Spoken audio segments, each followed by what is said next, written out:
A good while back, I read 2 first stories from the Lost Tales of Ornn.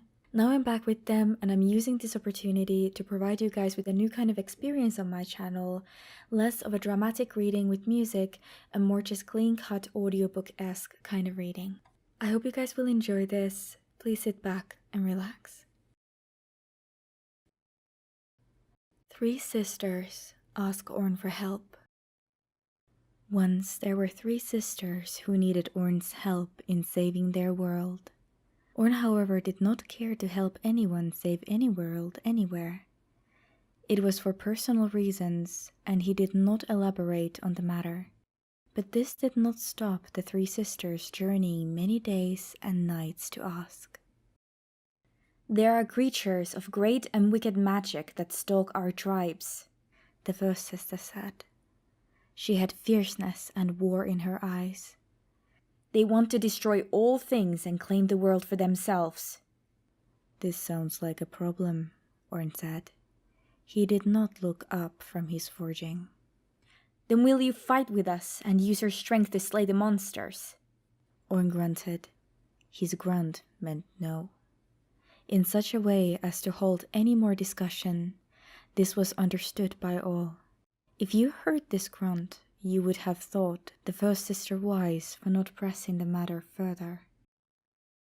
"These beings watch our every move," the second sister said.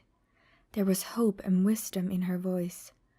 "I would ask you to take the spade that once dug your mighty river and use it to dig the deepest trench in all the world.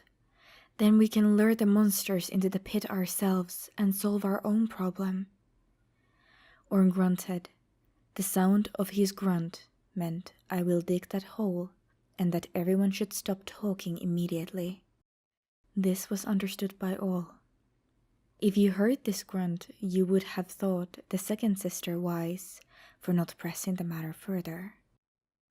So Ornn dug them a trench, for a very deep hole can add much to a landscape. Also, he had planned on digging one anyway, and the proposed location was a fine spot. When Ornn was finished with the trench, he left the 3 sisters with nary a word, for he had already said far too much to them. "That is one deep hole," the second sister said. "I pray it is deep enough." Wind blew up from the freshly dug abyss with an otherworldly howl, as if to say that it was deep enough.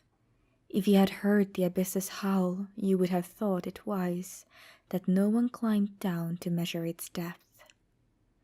Several years later, the sisters returned. They looked as if the battles with their foes had taken a toll.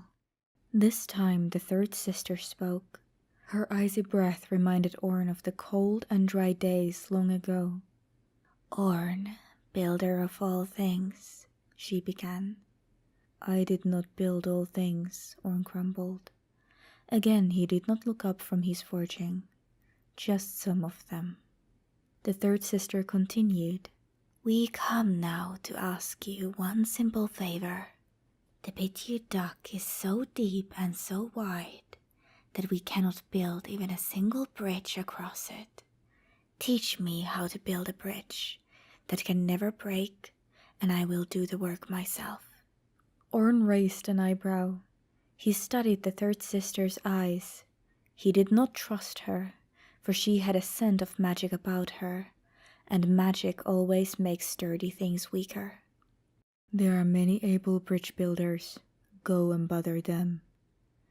"The other builders cannot make a bridge with the type of stone we have," the third sister replied. "They claim it fell from the sky, and they cannot forge it for all their efforts." She then presented a chunk of star metal. If you had seen the star metal, you would think it wise that only Ornn could possibly ever shape this material, for it was almost as stubborn and unyielding as him. Ornn agreed, but he would do the work alone and required the star metal itself as payment. The third sister gave it to him, and he used it to forge a tool to help build the bridge. With that tool, and only that tool, Ornn built the bridge. The second sister felt bad about the third sister's lie, for they did not need a bridge at all. She asked Ornn what sort of tool it was. I used it to hammer, Ornn said. So I will call it hammer. I have said enough. When he was out of sight, the third sister walked the length of the bridge, reciting strange incantations across the entire span. This turned the bridge into a crossbar that sealed the beasts below within the abyss. However, Ornn had been right, and the addition of magic ruined the quality of his work.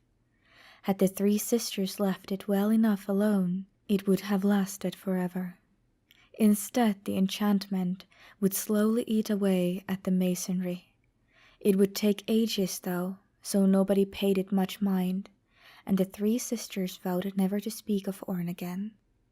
Ornn, meanwhile, realized he did not like people asking him favors, and threw his spade as far to the west as he could. Where it landed, no one knows, and its fate is lost to darkness. Then he turned east and threw his favorite eating fork as far as he could. It landed in the great sea. Some say later a merking found a powerful trident at the sea bottom, and still uses it to rule his kingdom. Ornn was ready to throw his hammer into the night sky, but he could not bear to do it, and decided to keep it. Were you to see Ornn and ask him if it is his favorite tool, he would scold you for thinking like a child, but in secret he favors hammer above all other things he has made. This is the end of Three Sisters Ask Ornn for Help. Tune in on Sunday to hear the next part of the Lost Tales of Ornn, the Troll and the Ram Door.